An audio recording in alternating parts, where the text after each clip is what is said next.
तो भाई और बहनों, घर किस किनारे पे था? उजड़ने के किनारे पे।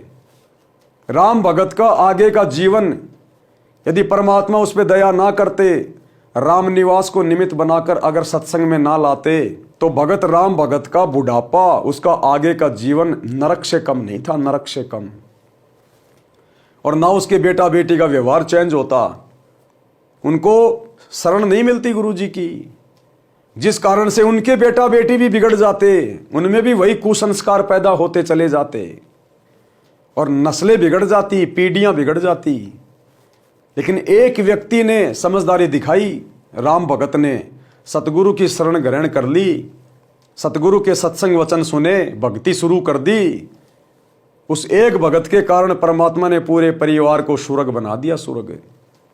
तो इसी प्रकार भाई और बहनों, अभी आप लोग जो सतगुरु रामपाल जी की शरण से दूर हैं, आप लोग जो ये सोच के बैठे कि बस हमारा बेटा नौकरी लग गया, बेटी नौकरी लग गई, बहुत बड़ा अधिकारी बन गया, अरे बड़े बड़े मुख्यमंत्री जेलों में पड़े हैं, आपको तो केवल छोटा मोटा अधिकारी लगा है, मुख्यमंत्री तक जेल में चले जाते हैं। ये सब अपने अपने संस्कारों का कारण है, पाप और पुण्य के कारण सारा खेल हो रहा है यहां पर। अगर अपने जीवन में संस्कारों से ज्यादा चाहते हो, अच्छा चाहते हो, अपने भाग्य में कुछ परिवर्तन चाहते हो, आने वाले संकटों से छुटकारा चाहते हो, जिन संकटों के विषय में आपको नहीं पता कब आपके घर पे बिजली गिर जाए, आप लोग तो खुशी खुशी बेटा नौकरी लग गया, पूरे परिवार को लेके किसी बाबा जी के दर्शन करने जा रहे, पहाड़ों पे, मंदिरों में, तीर्थों पे, और रास्ते में गाड़ी एक्सीडेंट हो गई। जैसे दुनिया कुंभ के मेले में अपने पाप कटवाने जा रही थी, वहां भगदड़ मच गई, दुनिया खुद ही कट गई। अगर वे आत्माएं सतगुरु की शरण में होती तो पहली बार तो इन तीर्थों पे धक्के खाने नहीं जाती, उनको पता चल जाता कि शास्त्र अनुकूल भक्ति साधना क्या है। इस प्रकार इन तालाबों में, नदियों में नहाने से, धोने से पाप नहीं कटते।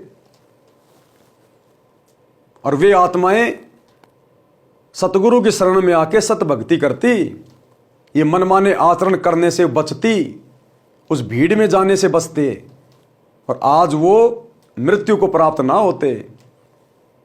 तो सतगुरु की भक्ति से हमारे संस्कार भी कटते हैं, हमारे जीवन में परिवर्तन होता है, विचारों में परिवर्तन होता है।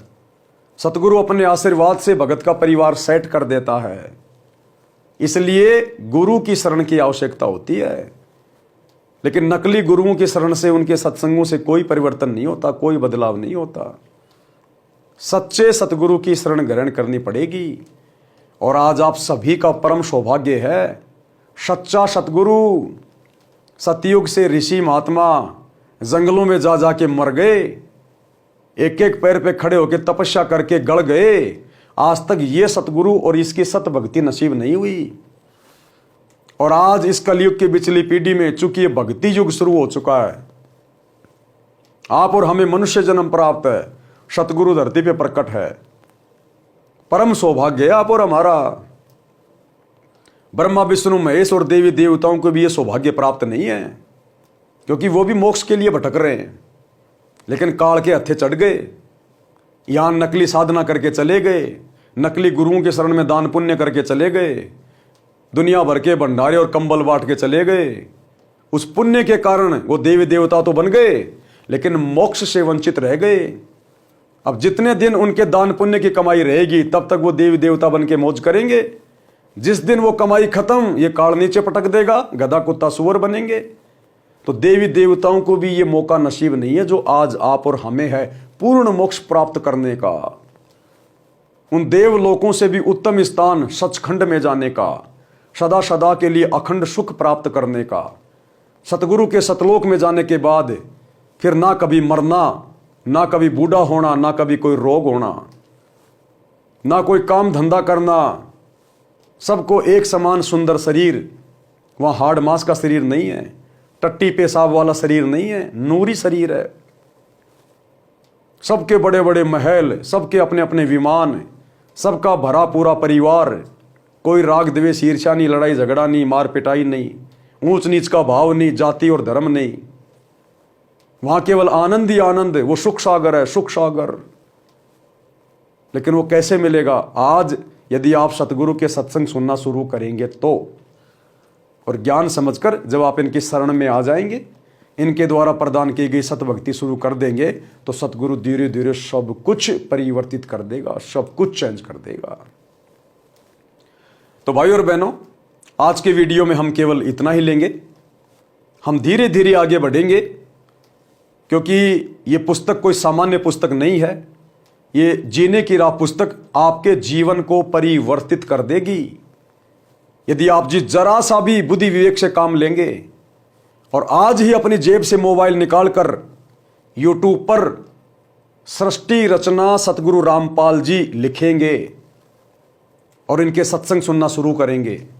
जिस घर में सतगुरु रामपाल जी के मोबाइल पर या स्पीकर में सत्संग भी बजने शुरू हो जाएंगे, उस घर के और घर वालों के संस्कार उसी दिन से चेंज होने लग जाएंगे। ये छोटी मोटी आम जो बीमारियां हैं, जो हॉस्पिटलों में जाकर लाखों रुपया बर्बाद करने से भी नहीं कट पा रही, सतगुरु के वचन जब कानों के अंदर पड़ेंगे, उन बीमारियों का धीरे धीरे खात्मा होना शुरू हो जाएगा, क्योंकि आपके संस्कार बनने शुरू हो जाएंगे। संस्कार बिगड़े हुए इसलिए आप बीमार हैं, घर में रोगी हैं, घर में लड़ाई झगड़ा कलह। और सच्चे सतगुरु के सत्संग जिस घर में दीवारों से टकराने लग जाते हैं, उस घर की दिनचर्या चेंज हो जाती है। जिस प्रकार आपके घर में हलवा बन रहा है, तो हलवे की महक पड़ोसियों को भी प्रभावित करती है। कुछ दिन बाद वो भी कहेंगे आज तो अपने भी हलवा बना लो। तो इसी प्रकार सत्संग सुनने से सूक्ष्म प्रभाव इस आत्मा के ऊपर पड़ता है, और आत्मा आज नहीं तो कल सतगुरु से जुड़ने के लिए प्रेरित हो जाती है। और एक बार सतगुरु ने यदि अपना कनेक्शन भगत से जोड़ दिया, उसके बाद कमी किस बात की। भाई जिस घर में आपने लाइट का कनेक्शन ले लिया, तो आपके घर में सारे काम होंगे, पंखा भी चलेगा, लाइट भी जलेगी, एसी भी चलेगा, कूलर भी चलेगा। और जिस घर में लाइट नहीं है, उनकी केवल बैटरी चल रही है जो लाइट से पहले से चार्ज की हुई है। तो यदि किसी के घर में थोड़ी बहुत सुख शांति है, रोजी रोटी का धंधा बढ़िया है, बेटा बेटी नौकरी में है या खुद नौकरी में है, और भक्ति कर रहा वो 2 नंबर वाली देवी देवताओं की, तो उसके पिछले मनुष्य जन्म की वो भक्ति वाली दान पुण्य की बैटरी थोड़ी बहुत चार्ज है। लेकिन भैया बैटरी कितने दिन चलेगी, कब तक चलेगी बैटरी, उसकी एक सीमा है। जिस दिन डिस्चार्ज हो जाएगी पूरे घर में अंधेरा। जिस दिन आपके पिछले पुण्य कर्मों वाली बैटरी डिस्चार्ज होगी, दुखों का पहाड़, अचानक से आप रोगी होंगे, कभी एक्सीडेंट होगा, कभी किसी युवा की मौत हो जाएगी। फिर आपकी भक्ति कहाँ गई वो जो आप मंदिरों में, मस्जिदों में, चर्चों में, गुरुद्वारों में, कुंभ में, महाकुंभ में, हरिद्वार में, गया पे, तीर्थों पे कावड़ ला रहे थे, बद्रीनाथ, केदारनाथ, जगन्नाथ, दुनिया भर के व्रत करना, वो सारी भक्ति करते करते भी तुम्हारे ऊपर कष्ट। लेकिन फिर भी आप लोगों की बुद्धि नहीं खुलती, कभी काल खुलने नहीं देता। ये बुद्धि खुलेगी सतगुरु के सत्संग सुनने से, और जिस दिन शरण में आ जाओगे उस दिन तो कहना ही क्या। तो गुरुदेव भगवान के आशीर्वाद से आज के वीडियो में हम केवल इतना ही लेंगे। कल रात्रि 8 बजे सभी भाई बहन फिर से लाइव जुड़िए। तब तक गुरुदेव भगवान हम सबको आज्ञा दें, इजाजत दें, सद्बुद्धि दें, आशीर्वाद दें। बंदी छोड़ सतगुरु रामपाल जी भगवान की जय हो। भाई जो गुरु बचन पे डट गए, कट गए फंद 84 के, कट गए फंद 84 के, कट गए फंद 84 के।